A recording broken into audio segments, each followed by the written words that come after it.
Well, hi there. Welcome to episode 2 of the Circum Podcast. Today we have the two strong oxen that are pulling JournoDAO through the fields of Web3. Let's do some quick intros, starting with the guy with the best beard in Web3, Okay. Keith Axline. Yes. Thanks for noticing. Yeah, I'm Keith Axline. I'm a software developer now, but I spent 10 years in media and journalism at Wired Magazine and then at medium.com, and mostly photo editing, running a blog about photography, but a bit of writing and story editing as well. Cool. And a man who also has a beard, Eric Mack. How about you, man? Eric Mack, and I've been a journalist for about a quarter century, which is terrifying. Most of that time freelance. I did start in public radio at a tiny radio station near the Arctic Circle in Alaska. I did that for a few years and then freelanced for NPR shows, and then in the last decade or so been freelance science and tech writing, mostly for CNET and Forbes, and then last year got into Web3, started this Discord server called JournoDAO that more and more people keep showing up in. And lately we've been talking about buying a newspaper at some point down the road and giving it some Web3 powers, which I'm sure we'll get into at some point. Cool. Yeah. JournoDAO. Wonder what that is. But so if you guys don't mind, I'd like to walk through your backgrounds real quick. Well, maybe not so quick. So Keith, where'd you grow up? Eugene, Oregon. Oh, nice. Home of the University of Oregon. And then went to school at UC Santa Cruz, and I came in as like an engineering major, and then quickly figured out that was not for me. And or at least not 19-year-old you. Yeah, exactly. Well, I guess it wasn't so quick. I went to physics and math, and then finally graduated as a literature major. Then moved up to San Francisco, got an internship at Wired.com, like the website of Wired Magazine. They were separate at the time. They merged while I was there. If you remember, they were owned by Alta Vista. Haven't heard that name in a bit. Yeah, we would have like calls with, they were like a Swedish company or something. For being in a JournoDAO, you'll find that my recall of specifics is pretty terrible. Well, I mean, journalists write everything down, right? I mean, yeah, exactly. It's somewhere. The facts are a minor point. Yeah. So you said you mostly did photo editing and such, or like what was on your docket typically? Well, I came in doing news writing, and then the parent company. Now I'm even questioning if it was Alta Vista. It was one of those companies. So they were just slashing headcount left and right. The web production people were, some of the last to go. But then I was like, hey, I can do like JavaScript, HTML stuff or whatever. So I was put in charge of like producing like the photo galleries and like that sort of thing. And then that turned into like, well, hey, these photo galleries are, a good source of traffic. Let's, why don't you go out and find some more too? So then I'd go out and find different like photo series and whatnot, and then like edit them together into like a story. And then there was like so many of those that weren't like specifically like about gadgets or like the Wired brand, and so that kind of coincided in this like photo blog explosion, like with time. And few other ones, like all the media publications were launching their photo blogs, and so I kind of spearheaded Wired launching one, which was called Raw File, and I ran that basically until I left to go to Medium, which was like maybe 8 or 9 years later. Did you like working at Wired? I mean, was it a cool place? Or I imagine that changed over the years, but Yeah, it's changed a lot. I mean, as far as media properties go, I think it was one of like the cushier ones. I mean, we went through like many rounds of layoffs, just like anybody else, but it was always kind of like once I told people I worked there, they thought I had it made, and so it seemed silly to like complain about all the stuff that everyone else was complaining about, even though it was like, still just as relevant. It's a bit of a boys' club for sure, and very top heavy. A lot of top down directives and just I don't know. I got slapped a lot for being not on brand. I was telling Eric about that. So, I mean, there was a good 10 years there where Wired was kind of the paper of record in technology journalism, at least in the U.S. mhm, Before I feel like then like web publications kind of maybe sort of took that away. Maybe 2005 to 2010, something like that. mhm. So I can see why people like would go ooh when you say you worked at Wired during that Mhm. era for sure. Yeah, it was nice to always have like your calls returned, and like Right. access was never a problem. And when I did a little bit of like concert coverage or would go to South by Southwest, then it was kind of like the red carpet was rolled out, which was nice. Saw a lot of other journalists having issues like getting into this. So like what's maybe like one of the coolest events you got to go to as a Wired employee?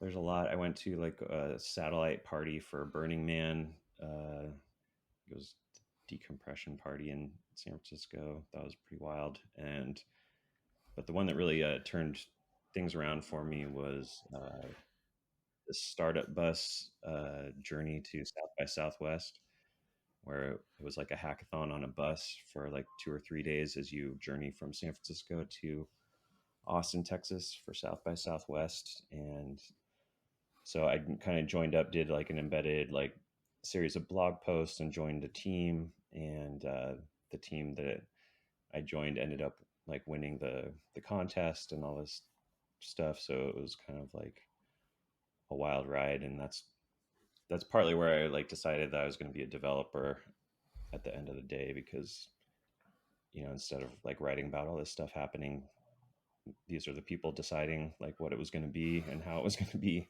and then just building it. So that was pretty eye opening.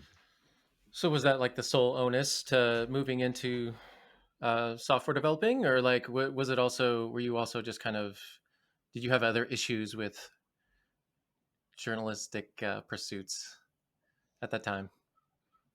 I really enjoyed the job. It was never part of my like identity. I was like uh, running.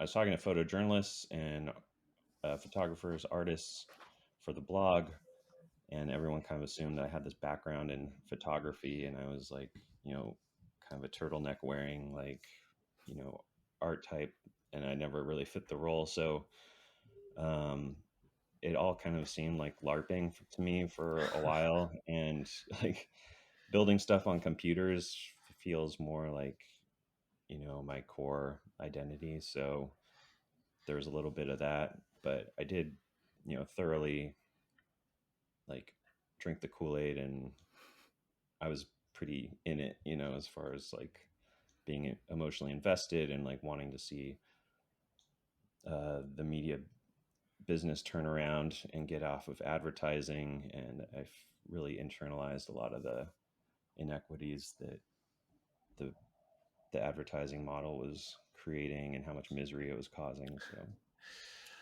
Yeah, we'll dig into that more in a second here. So how'd you find Web3 exactly? My main passion project for the past 4 or 5 years has been personal data collection and monetization for people, just like consumer data, and that's a project called Republic, like RE hyphen public, like rethinking what it means to be public when everything is data, and to do that. There's a lot of infrastructure that needs to be built, and I had like a social crawling alert system for phrases like data ownership and data privacy, and I forget, it wasn't very many, but through that I found a streamer network, and they are building like a decentralized real-time data distribution uh, network. So um, and they had a data fund to build on their platform. And so part of like I was building, but then I was also looking to see, oh, how can I actually make this sustainable? Like, I don't want to take venture capital. So it was mostly like looking at grant funding, looking at establishing as a nonprofit. And so like a data fund was just kind of like, we'll give you this and you build on the project, and they don't take any shares in the company. And so that was kind of, and then you get paid from the data fund in data token crypto. So like that first payment was sort of like, okay, well, now I got to figure this out. And that was kind of like the beginning of the end. I was like, oh, okay. And then like I didn't take it all out right away, and so then I like gained like $400-500 like just because it sat there for like a week or something. And I was like, interesting. Where is this money coming The from? light bulb went off. Yeah, Yeah. I find, and I've heard this echoed around Web3 in various ways. Like often, if you just give someone some tokens, Mm. that's often the onus for them to sort of like, well, now I have this. Uh, now I want to learn about it. Um, cool. So how about you, Eric? Where'd you grow up? I grew up in the suburbs of Denver, Colorado. Lakewood, one of, I believe, 75 Lakewoods in the United States. The So, Lakewood. and Yeah.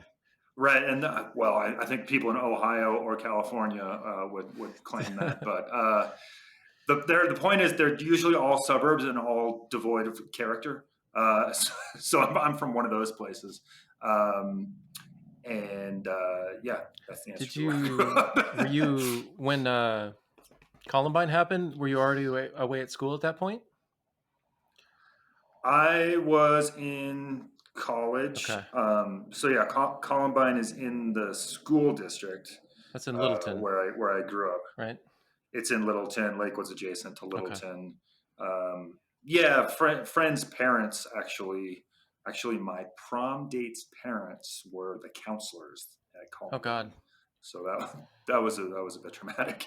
Um, but yeah, I was in college the day it happened in Missouri at journalism school. The University of Missouri School of Journalism, the first school of journalism established in the world, as they will tell you every day. First means I know it best. actually is a good school. Okay.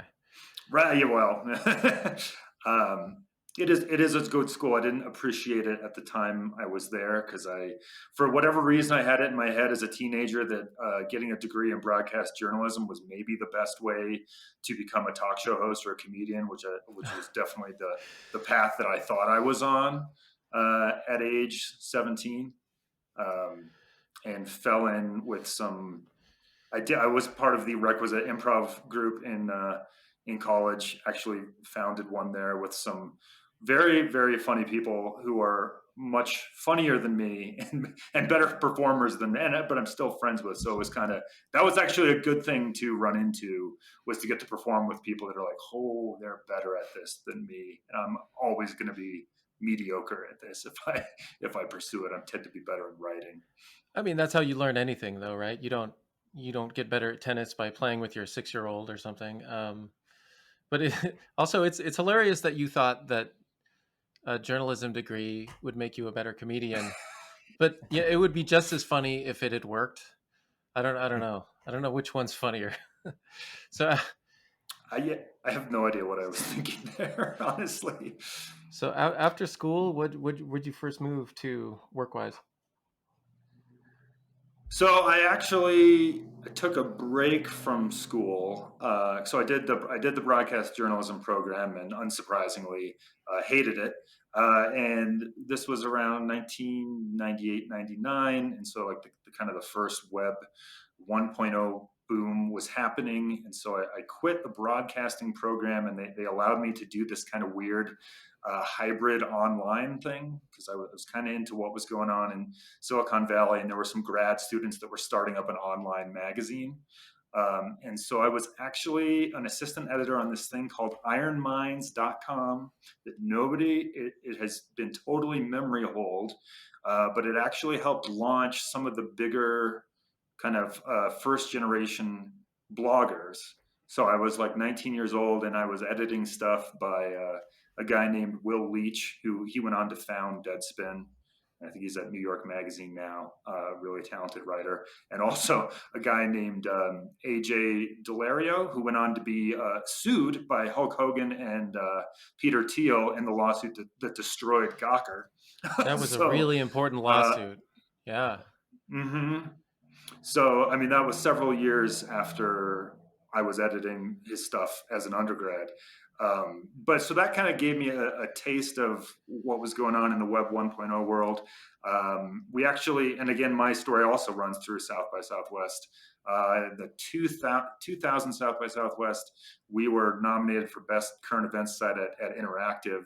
And we actually won. We beat the Daily Show's website back in 2000. Nice. So that was like kind of like, wow, this is way more interesting than working at the Columbia, Missouri local TV station. So on the heels of that, I dropped out of journalism school, moved to San Francisco, got an internship, kind of just in time for everything to implode there. Yep. I was actually there as it was falling apart. I ended up writing some stuff about it. There was this particular retreat the summer of 2000 in Monterey where we went with our company, and you could just see everything falling apart like that weekend. I think careers falling apart, marriages falling apart. I remember my editor was on so many substances he walked through a screen door, like the glass part, not the screen part. Yeah, and so I ended up kind of crawling back to finish up my journalism degree, and then immediately after graduating, 9/11 happened, and so things kind of fell apart even further. And actually, this was kind of all this stuff happening made me realize there was something to journalism, and it was going to be way more impactful and interesting than comedy. And because the 2000 election was kind of one of the first things that I covered, and then you had the dot-com bust and 9/11. But graduating after 9/11 also meant that I could not find a job anywhere to save my life. I sent out almost 50 applications and resumes to like every little, newspaper, magazine, radio station, and I got exactly 2 interviews. One was with Muscle Magazine, which if I were to stand up and flex, you would see how hilarious that is. And then the other was at a tiny radio station in Galena, Alaska, population 700, and located about 200 miles from the nearest stoplight. It's very much northern exposure experience. So I ended up working in radio in Alaska kind of as my first job, doing everything from news to DJing to janitoring, and was up there for 4 years at a handful of different radio stations. Met my wife up there. Got much more of an education during those 4 years than the 4 years of college. And yeah, kind of transitioned from that public radio stuff into everything I said earlier. Do you love Alaska, or are you good riddance with Alaska at this point? It's funny, like I haven't been back. We left 15 years ago, and at the time we left, it was like kind of a big part of my wife and I's identity, because we're both kind of, suburban kids, and we moved there and had this. It was definitely where our coming of age happened. Our daughter is named Flora Galena. She's named after that village where we met, and we have never gone back. Just for no particular reason other than it's really far away and hard to get to. So yeah, we've been in New Mexico for the last 17 years. So, if you guys don't mind, let's go into it. I'm going to do a risky double throw here. So, Before we do that, can I just clarify that it was Lycos?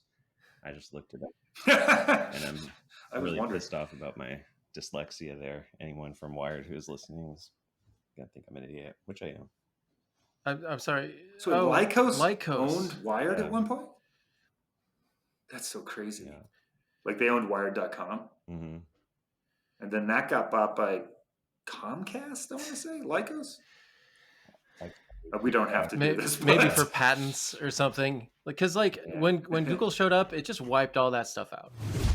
If I had to ask you what is wrong with journalism, what might you say? So I have to pick something? You don't have to pick anything. Let's go down the list. I mean, I think to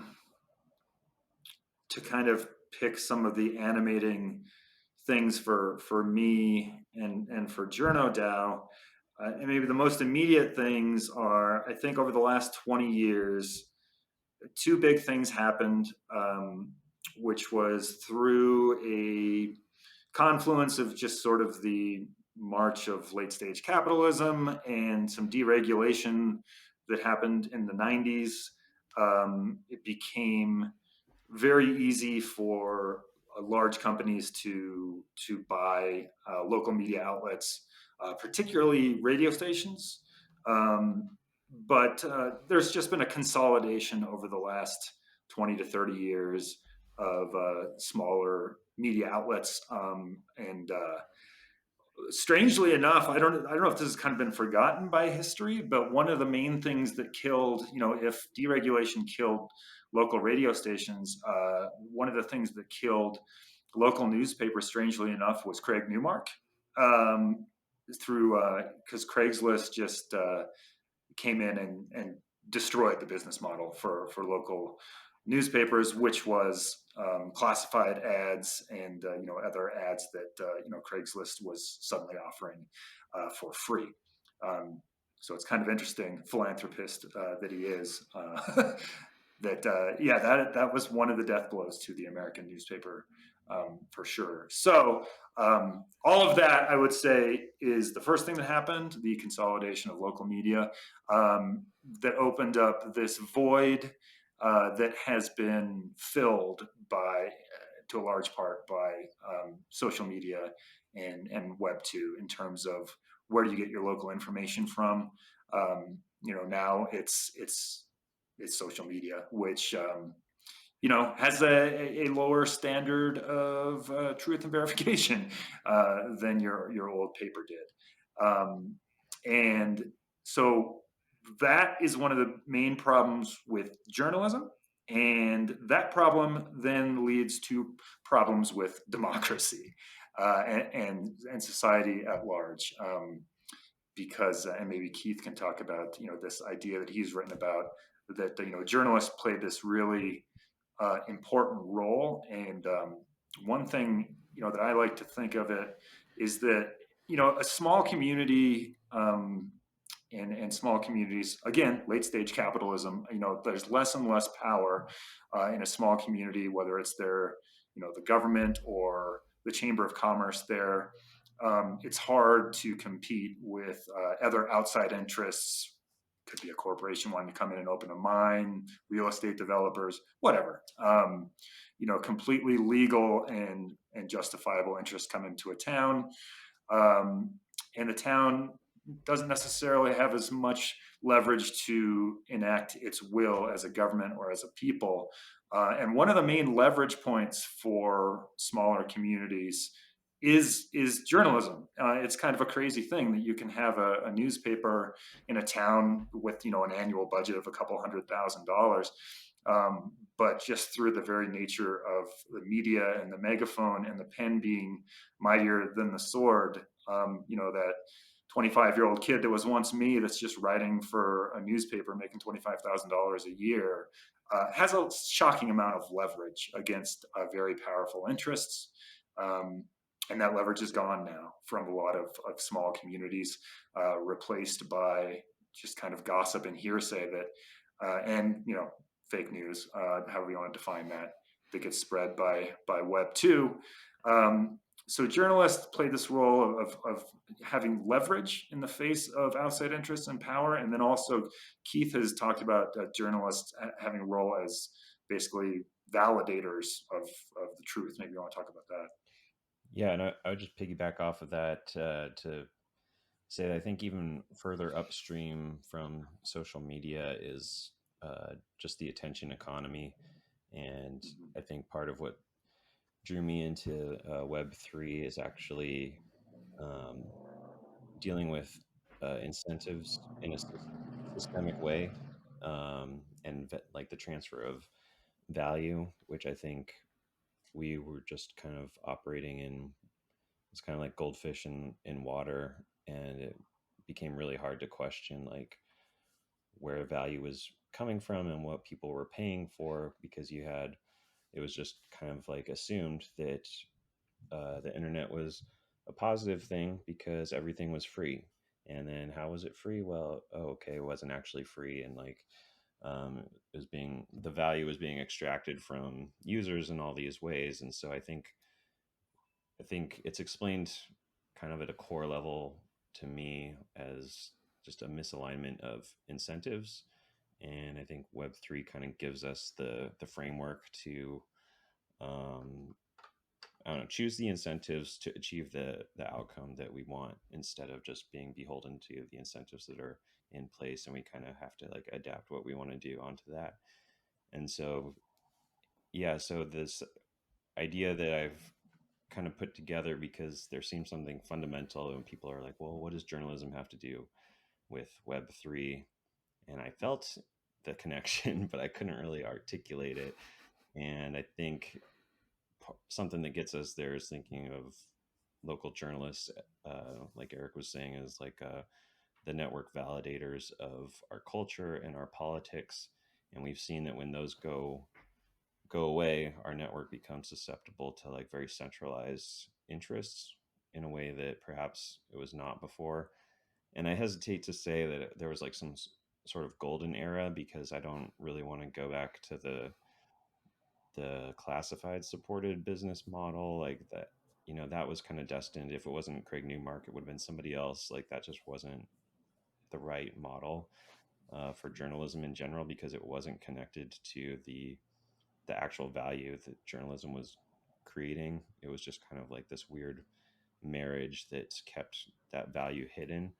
And then people just assumed that it was valueless, almost in a way. It was like, well, it's nice to support local journalism, but you know, I can't really say why it's valuable. And so I really want to make a very hard material case for the value of journalism. And I think it starts at this idea of, for me, there's a straight line between its demise and like the increase in, or the decrease in institutional power, increase in corruption at the political level.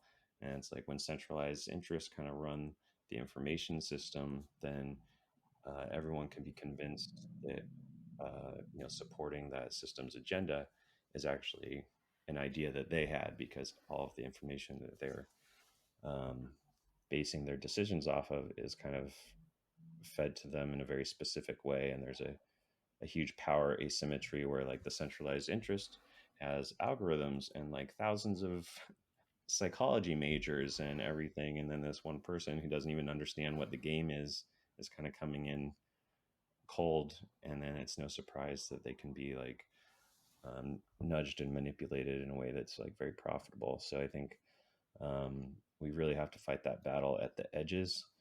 And I think journalists are finally going to be seen as like the actual value they create is going to be like attributed to them rather than it just kind of being like a nice to have, like feel good thing.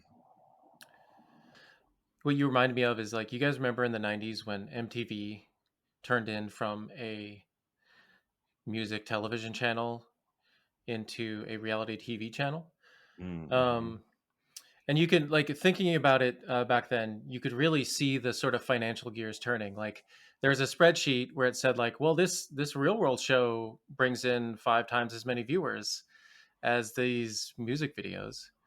Mm-hmm. So, and then, at the other end of that process, all of a sudden MTV is all real world shows, and it's completely lost its soul. And like, is that something the people on the ground wanted? Hell no, right? Like, the people on the ground were probably fighting it every step of the way, but those guys up top with their algorithms and profit motives um, just kept pushing until the thing lost its soul. So that could be sort of like an analogy to what happens with a lot of journalistic outlets of sorts. Um, Have you watched many music videos from the 1990s though? I don't know that we were missing a whole you lot. know, I Well, used to, but then I asked myself why I was. but it is, I like that pivot point because I think that actually predates some more obvious stuff. And I think it's a good example of like, I believe,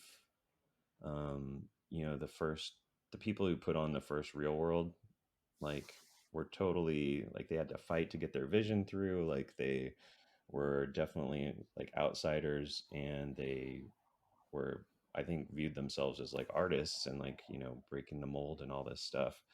And I think they themselves probably would have been aghast if they realized that they were creating the mold that was going to destroy so many like public niceties and institutions and like sympathies. So yeah, I think that's an important point. But yeah, I mean, MTV was always commercial or whatever, but it was kind of on the countercultural end until it kind of poison pilled everybody with reality shows. Yeah, good times. We'll never get the Learning Channel back now. Yeah.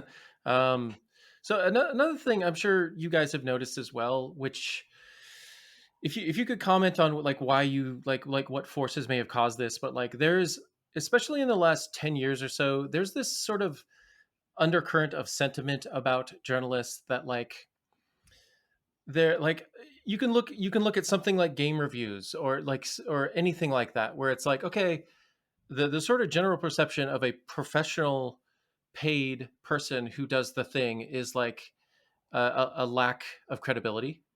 It's like, oh, that's not the real shit, like some guy on YouTube, or like the smaller the better, basically. That gives them credibility because they haven't made it, basically. Hmm. um and I feel like organizations and people of power have sort of like latched on to that sentiment and sort of like really like driven the screw in, leading to sort of like the modern like fake news, like journalists can't be trusted sort of era, and stuff like that. Like, Eric, do you have thoughts on that? So many thoughts that we could be here for. I mean, I think there's like several things tied up in what you're talking about. Um, starting with kind of a mistrust not only of journalists but of kind of elites in general and of authority in general. Um, and I do think the common thread that runs through a lot of this is Web 2 platforms, and in the last 15 or so years, suddenly everyone has a voice, and that's coupled with what Keith was saying earlier about the way that the algorithms incentivize certain emotions. They basically incentivize a lot of negative emotions, or just like anger, Yeah. and it incentivizes a lot of anger, and a lot of just the loudest people get the most attention. So like that has crept into journalism, and so like as a result, journalists also have to compete. Well, now we're literally competing with everybody, and so there's an incentive towards frankly being less of a journalist and being more of kind of um, like a trend maker, or doing more opinion type journalism, more like more activism, just something, anything that's going to get a more emotional reaction to feed the algorithms and to keep people's eyes glued to the screen, or to keep people scrolling. I hope that makes sense. So if you guys are ready, let's look at JournoDAO and see how you're maybe hoping to address some of these things. You want to start this off, Keith? Yeah, so I was pretty excited when Eric invited me to the Discord server. Wasn't very many people, but it just kind of made sense to me, and I had kind of dabbled in some other DAOs that weren't really like a core interest of mine. And I think over the course of the past few months, we've really nailed down some like solid um, ways that we can contribute and really like get to the core issues of uh, what's kind of holding journalism back. And I think primarily I view it as like an incubator, maybe closely followed by like a professional network of journalists. One that I think, you know, there's probably some out there, but I never found one and was never a part of like a professional network of journalists. And so I think we could really serve the journalism community just like on that front. But then on the incubator side, I think, we've got maybe 4 or 5 really promising projects to work on already. And we're still small and listening to new members and uh, what they want to pursue. So in typical DAO fashion, we are not like on message yet or whatever. You need a And message first, right? well, that's where the buying the newspaper comes in, is like that's Mhm. instead of what everything that I just said, it's way easier for just like, we're buying a newspaper. To And have a so I nice think, hook, yeah. yeah, Eric, and you, that's fine. Yeah. yeah, yeah, totally. I think some of the most successful DAOs have that simplicity, not in a bad way, in a good way, right? Hmm. So Eric, you want to walk through us some of the like sort of pillars of what JournoDAO is working on right now? Yeah, well, I think it's what Keith said. I mean, for JournoDAO came about just kind of out of my frustration of not seeing two things in Web3 that I would like to see, and the first one was just like other kind of traditional media people, or people that had like kind of the same, I guess, understanding, or values of how journalism and the media should work, kind of old fashioned, or more old school, for lack of a better term. And I just wasn't seeing many other, traditional media folks. And so I guess I was kind of hoping it would be a place to kind of gather people with the same kind of background as me. And I think it's been that a little bit. But there's basically just still not a lot of us in Web3, frankly. Um, and the other thing was, you can spend a lot of time in DAOs and in crypto, and for like really the better part of a decade now, crypto has seemed like very self-referential. I mean, for like a decade, it seemed like everything in crypto seems to be about speculation or finance related. And then finally, when Web3 came along, like, okay, well, this is like something that could actually have impact outside of the crypto bubble. Um, and even still within Web3, it's still pretty much like, we're Web3 people building Web3 tools for other Web3 people, which is fine. And I've kind of come around to that more. Like it's like that, because it's so early, like it's so very early. Um, and so I'm a little more accepting of that now, but like I still want to be one of the people kind of pushing us to like, okay, this is really cool stuff that everyone's working on. There's tons of cool, talented people in this community. Let's try to push it out into the real world and show the you know the newbies or the normies that there is power and potential in Web3, and journalism, for the reasons we've already outlined, seemed like a perfect fit for that.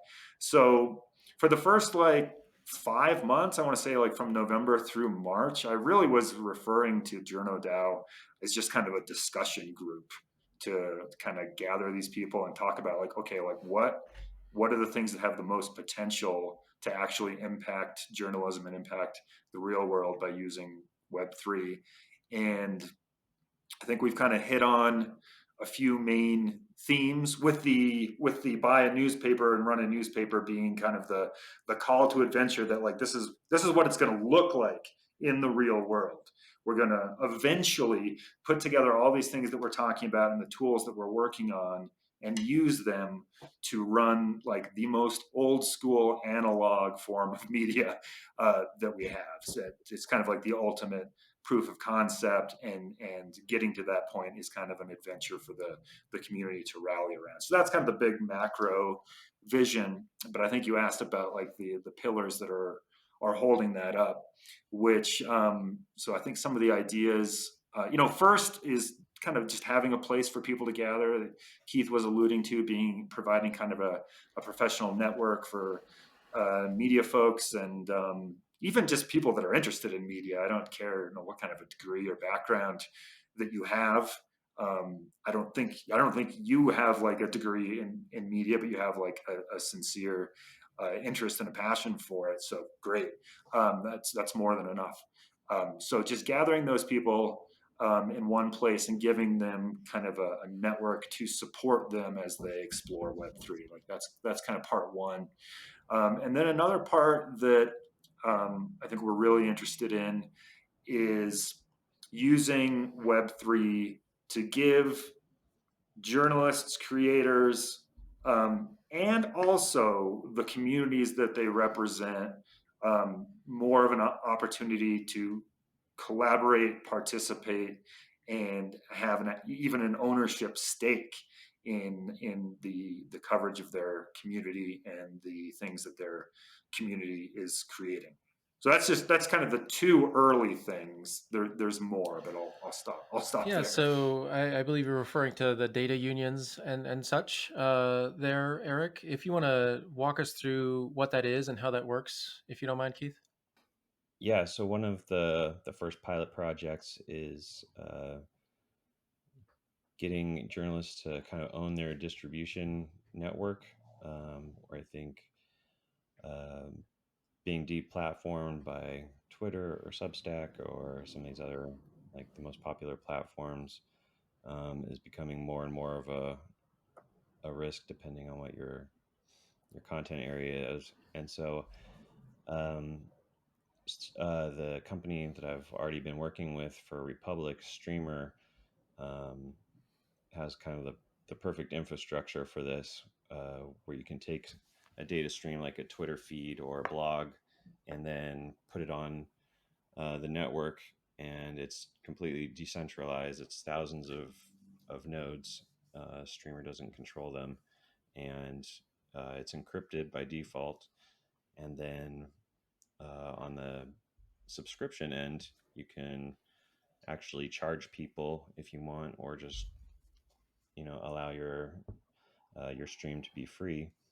But if you do charge people, then you get like a payment infrastructure for free as well, which I think is part of the reason why Substack and now some of Twitter's new projects kind of include that, is giving creators that direct financial relationship with their audience.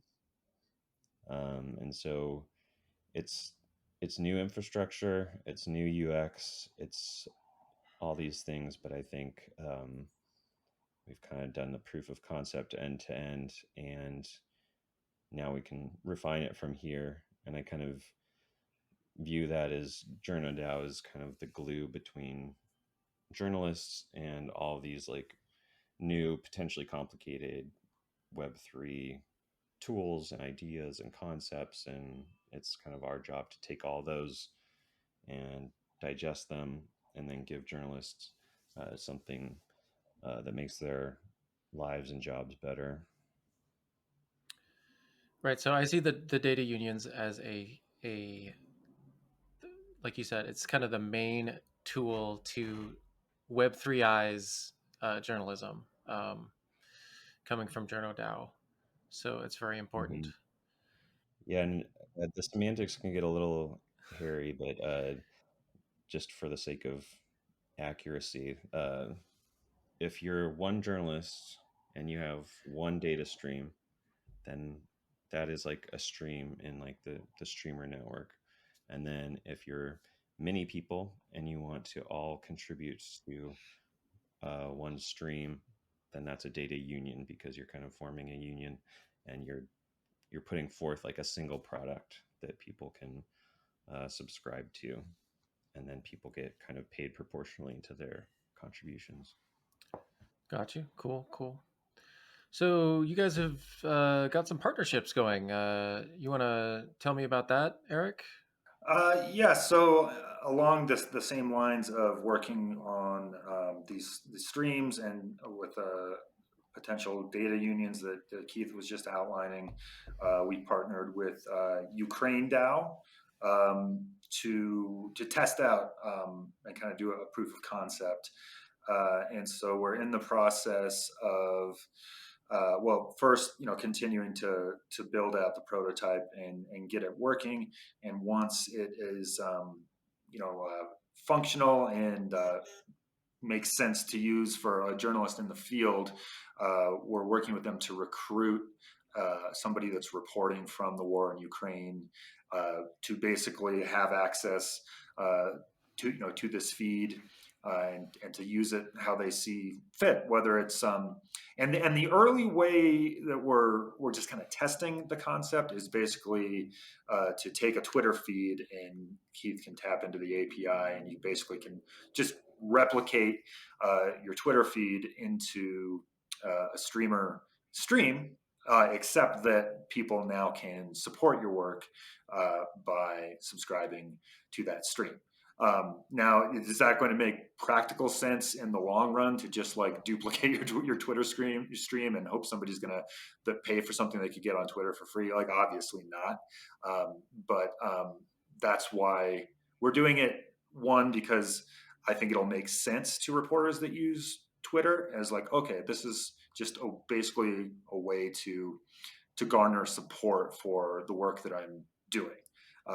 Which I think is also why it makes sense to work with somebody in Ukraine, because then somebody can support our work and at the same time support journalism on arguably the most important story in the world right now, one of them.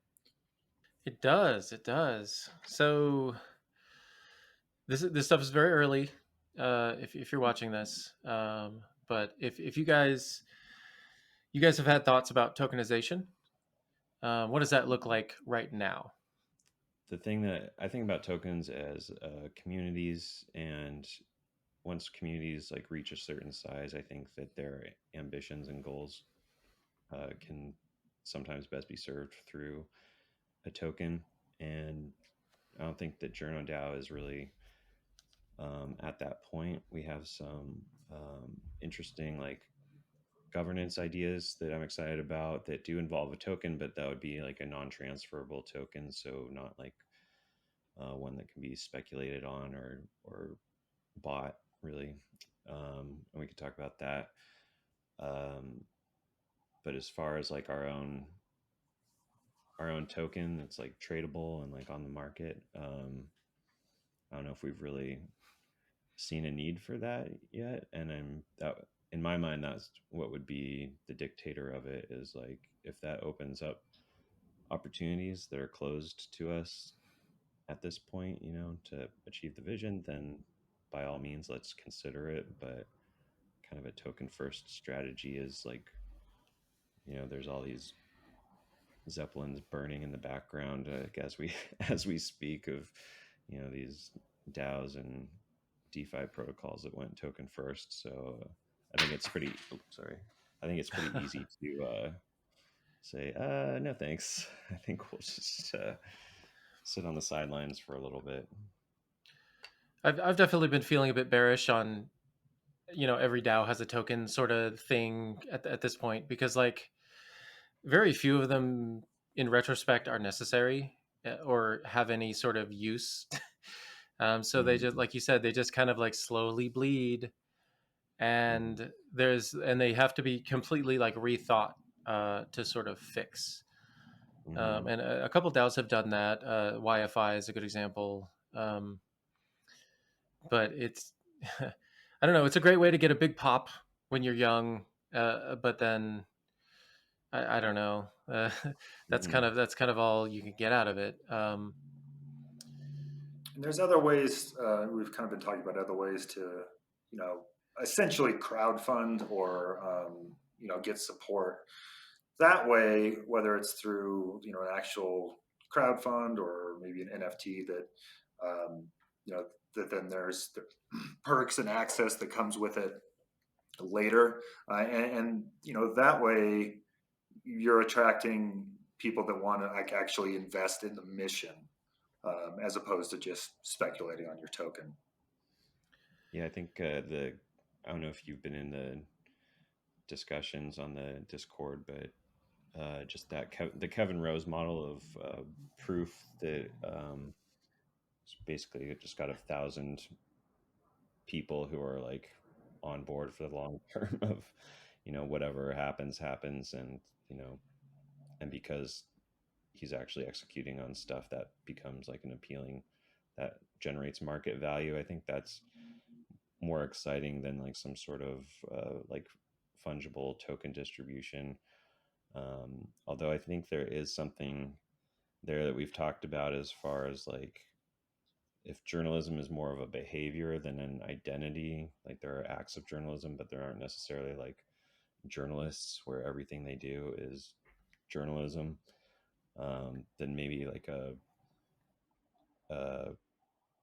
token that everyone kind of votes for, like this is a great piece of journalism, this is a great piece of journalism, and through that you kind of get a topology of some of the most like trusted and proficient people. I think that would make sense. I think how that gets financialized is what I'd be worried about.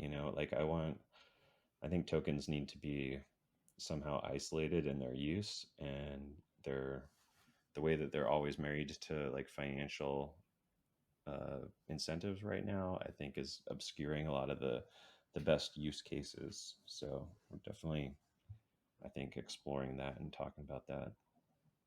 And I think we're on the verge. You tell me if you think I'm wrong, Keith. I think we're on the verge in the coming months of, the a token like literally for voting purposes internally, and also for recognition of what's going on in the DAO. But again, like I don't see anything being available on Uniswap anytime soon. Yeah. Right. It would just be an NFT. Right. I imagine. Yeah. Are they?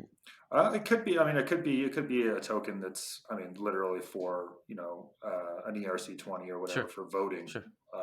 Yeah, but that would just be non-transferable, so you Right. can't really do anything with it other than just vote on stuff that's going on in the DAO, and you can't sell it. So even if somebody wants to swing a vote or whatever, I guess they could bribe you on the side, and maybe somebody creates like a bribing token that like has its own market or something. I mean, if Bribe DAO. if Journo, well, that's a thing, Eric. In what the Curve Wars, I don't know if you follow DeFi very much, but Yeah. if JournoDAO gets big enough that happens, then you guys are doing okay. So I wouldn't worry about it. So you guys mentioned a call to adventure earlier, which is buying a newspaper. What about a call to extreme adventure? I don't know what I'd call that, but like, what if a newspaper was a bit bigger than a newspaper? Like, what if it was CNN? Right. I feel like we should have Brad here, who's a member of JournoDAO, and another dastardly Portlander. Oh Um, no. so yeah, this was his idea after CNN Plus was shut down, which was their horribly failed streaming service that they spent $300 million on, and I think they had like less than 200,000 subscribers after 2 months. I'm making those numbers up. I think they're not far off.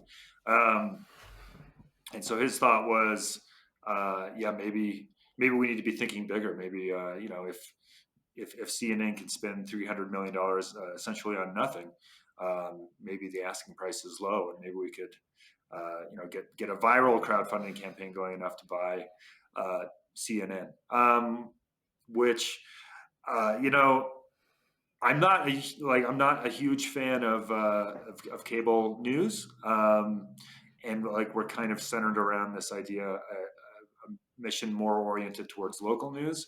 That said, if there were enough support to raise what I think would have to be billions to buy CNN, I do feel like we could steward $300 million better than they did with that particular project. So why not? It's all an adventure, right? Mm-hmm. I mean, that would certainly be an audacious thing to put out there, and it would capture attention. And I think that's like a lot of the DAOs that have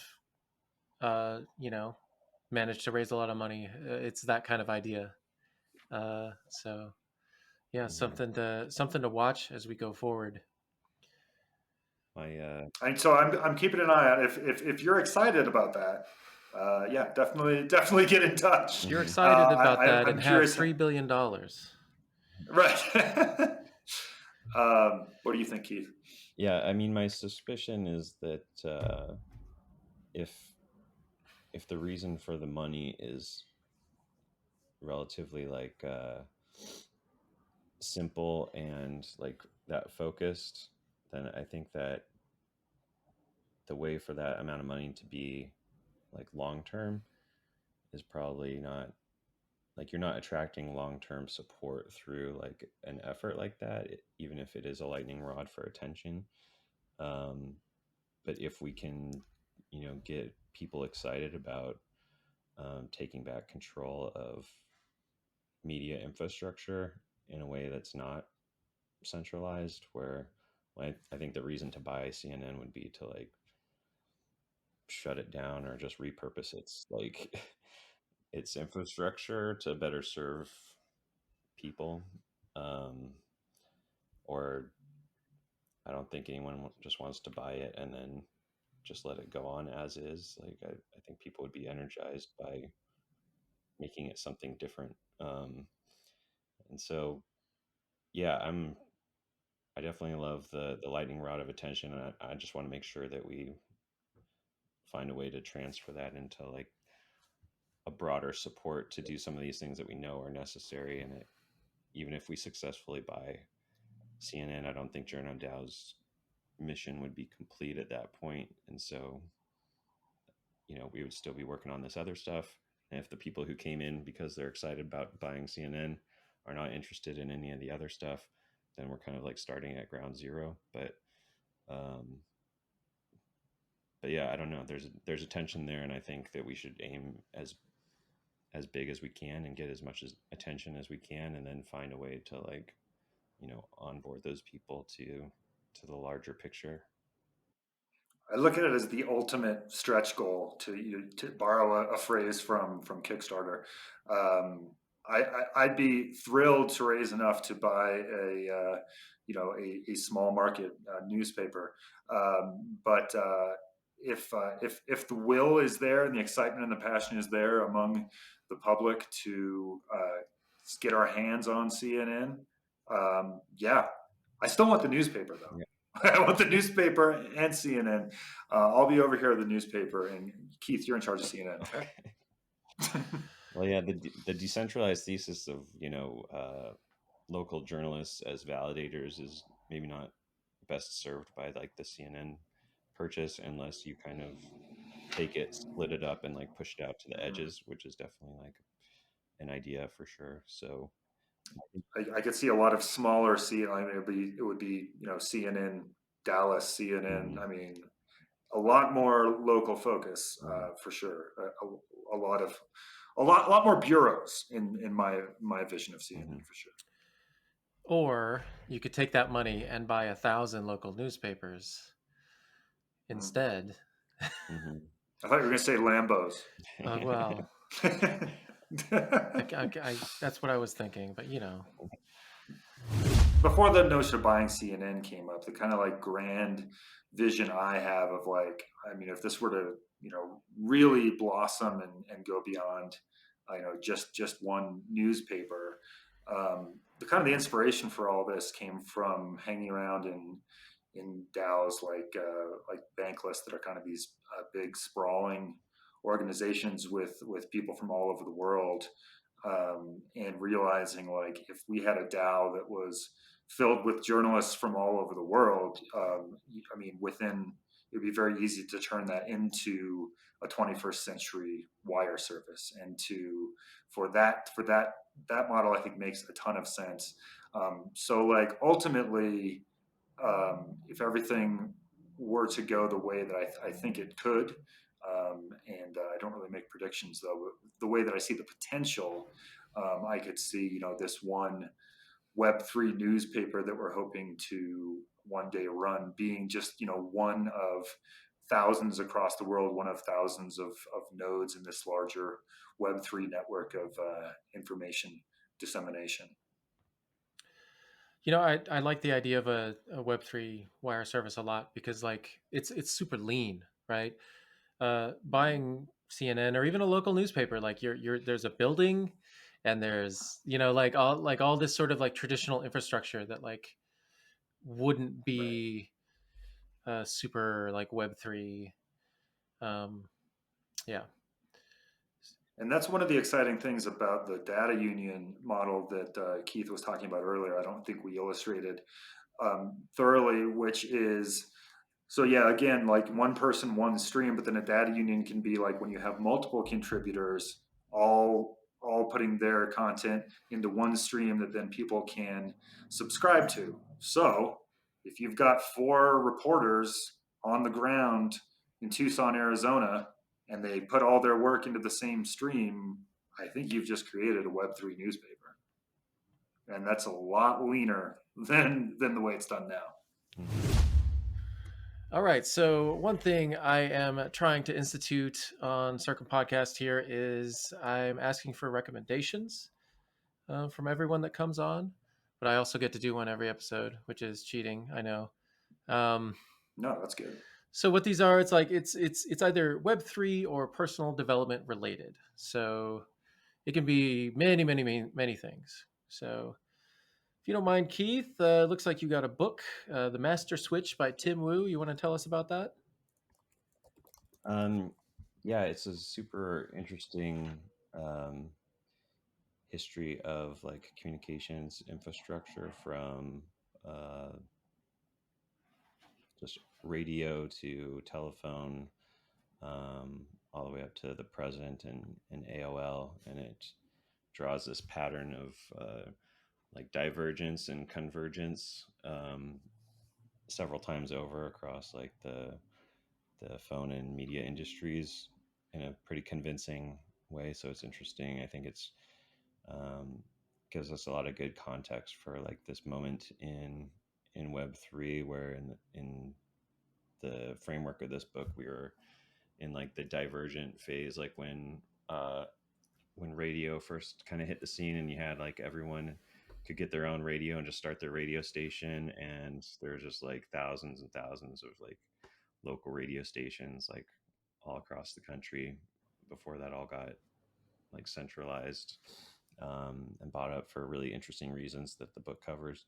Yeah, I think we're at that point of like everyone's just starting up a blockchain, everyone's just starting up a token, and we're, I don't really see it, how it'll happen, but we're almost inevitably headed for like a very centralized or a period of centralization, which will probably look a lot different in Web3.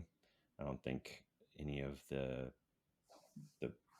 like usually predatory mechanisms will be in play, but I think the dichotomy between the monopolies being way more catering to users and they're just more efficient, they can do everything for you and you don't have to worry about things yourself. And then the decentralized network is just like, wait, who do I go? Who do I talk to do this? Like, if you know and you can figure it out, like you can grab the best of everything. Um, but that's not for everybody. And so I think um, the way that everything will kind of coagulate around like certain either protocols or tools will be super interesting. Cool. So, Eric, another book, Revolt of the Public by M. Gurri, is it? Yeah, by Martin Gurri. And so I finally, I'm like 90% of the way through this right now. I was listening to it on the way over. And Keith was like the 10th person to recommend it. And so then I realized like I definitely need to dig into this.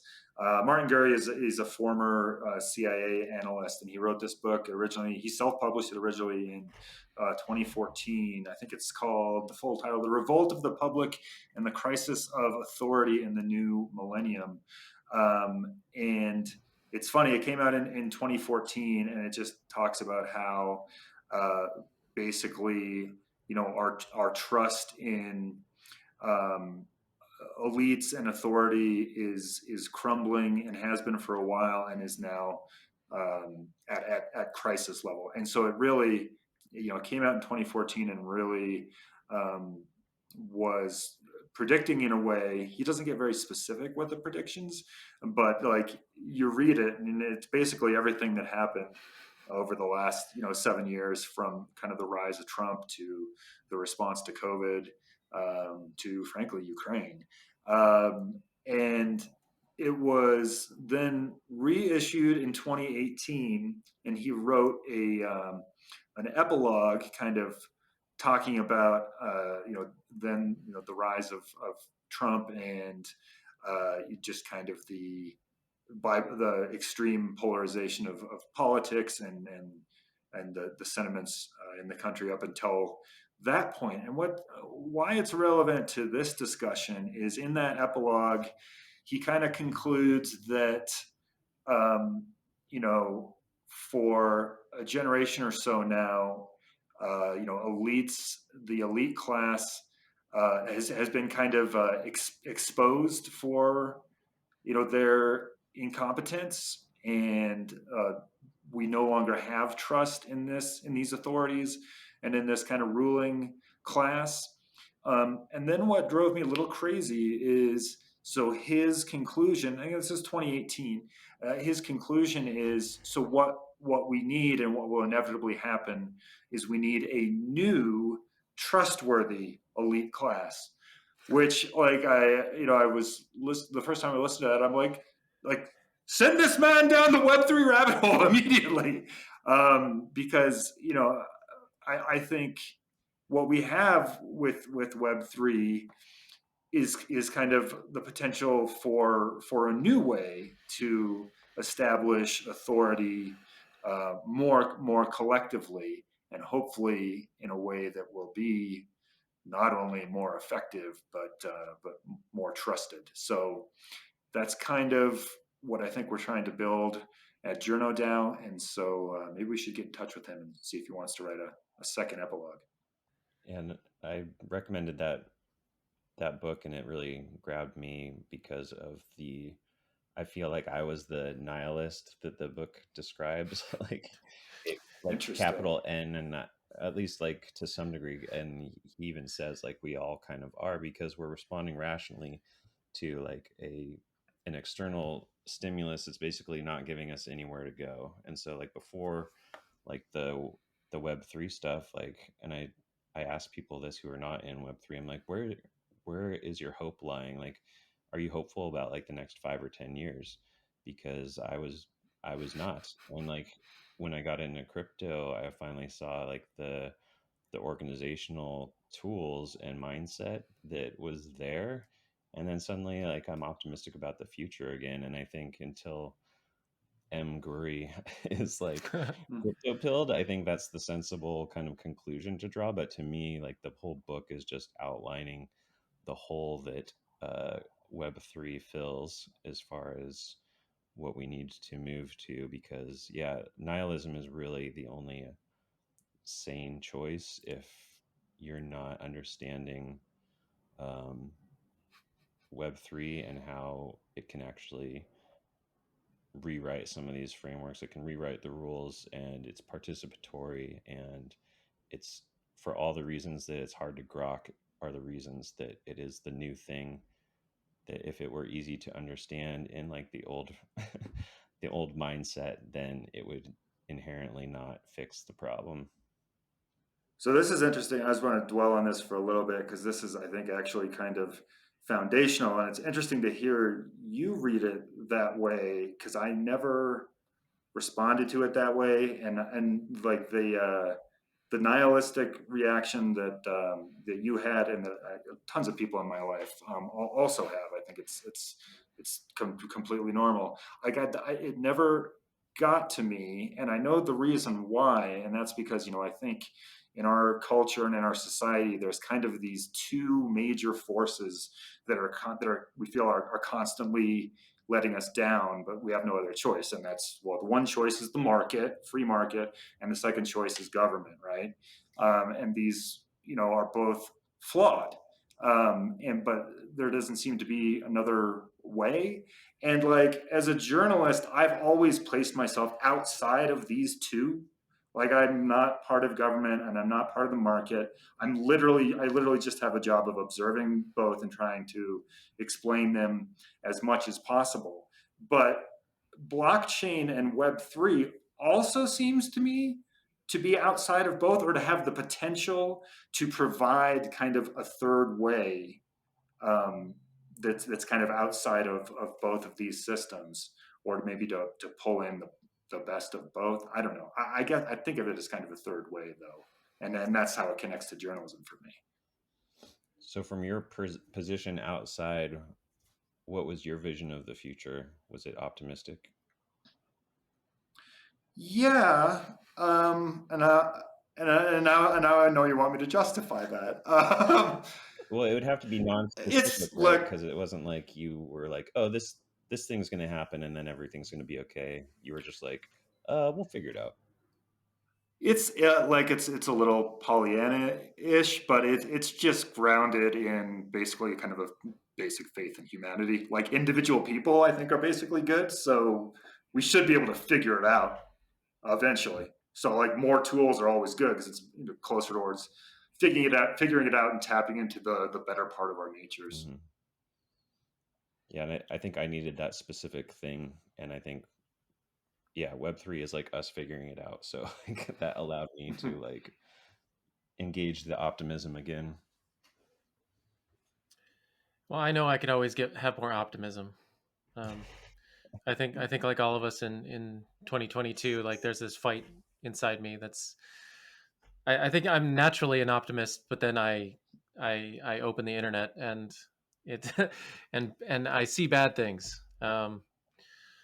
So I've got another book which is kind of a sequel to my recommendation last week, which was Atomic Habits by James Clear. So this week I got Deep Work by Cal Newport, which is so if Atomic Habits is a tool to help you get your time back, Deep Work is a tool to help you use that time more effectively.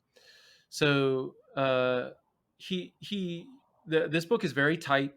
It's very, like, it's not just a bunch of BS stories. It's a lot of fundamental things of what you can actually do with your time, and how to get in that zone, that flow state better. Um, and it's like a 5-hour audiobook. I highly recommend it if you have trouble staying focused, or creating an environment you think feels good to get things done. There's a lot of really good stuff in there. Anything you've adopted in particular from there? Oh, I should really adopt some of that stuff, huh? No. So, or that resonated. That desk in the background looks pretty tidy and focused. It does. No. So one of the sort of like outside of the box things he recommends is like spending an hour every few weeks or an hour or so a couple times a week. Like let's say instead of driving to work, you walk to work, and let's say that takes an hour. You decide to think about a certain problem or a certain project in your life while this walk is happening. You're not listening to music, you're not listening to an audiobook or anything like that. There's another really good suggestion in here about how the brain will work on problems without you doing it, right? So when you are off or when you are not specifically working on the problem, that time is very important for your brain because your subconscious is doing little operations in the background. And like this is why sleeping on things works. This is why coming back to them a few days later, even though you haven't messed with them. I mean, we've all had that experience where you sit down after a few days off and you say like, "Oh, the solution is right here." That's because you came up with it in that time. It's one of those mysterious things, but yeah, it's pretty amazing. So highly recommended. Have you Shower epiphanies? Have you read Stealing Fire? I have not. No. Oh, okay. You just mentioned flow states, and I thought that was a good examination of what flow states are and different examples of it. So, yeah, who's the author on that? I forget. I'm bad with authors, but it's the guy from the Flow Genome Project. Okay, I'll put it in. Yeah. Stephen Kotler. The author is Rise this of guy. Superman. The Rise of Superman. Either of you read that one? No. It's the Jamie Wheal is the guy's Wheal. Stephen Kotler. I guess they both teamed up. Stephen Kotler actually lives here. Nice. And he's I'm a big fan of his stuff. He's like, they have the Flow Genome Institute, I think, where they study this stuff. And Kotler did the Rise of Superman with Peter Diamandis, I want to say, and that's just kind of a look at how like different like athletes get into flow. And there's just it's worth reading just for like the stories of like crazy surfing adventures and skateboarding adventures, and yeah. Really recommend. These all sound amazing, but the watchers reading lists are crying out for mercy at the moment. So right. You said you'd give me 5. So Eric, if people wanted to engage with JournoDAO, what would be the best way to do it? I would say check out JournoDAO.xyz for the website, and you can add a /blog there as well and get some more information. Also, JournoDAO on Twitter, and I'm sure we'll have more coming very soon. We've also got a mirror, and that's also the website is where you can find an application to the Discord if you're into that. We have an application process just to make sure you're human for the most part. I think there's only been like a couple people. There have been a few people that have applied and said, "I'm here to speculate on your token," and like, that was in the application. I think that's the only people that didn't get passed through. I mean, they're there to speculate on the possibility of speculating on your token. Yeah. Didn't even do the research to know we don't have one. Yeah. Is there any where you might want to point someone, Keith, that Eric didn't cover? No, I would just say put your email in on the website is like the smallest thing to do, and then we're making that our main channel for just giving updates on anything, and then you can get deeper into it as your curiosity dictates through the Discord and Twitter and all that stuff. Well, perfect. Thank you guys so much. I appreciate it. Good luck with JournoDAO. Thank you. I will be around, and hopefully thousands of people will join the Discord after this comes out. So So be disappointed if they don't. So so be ready for that.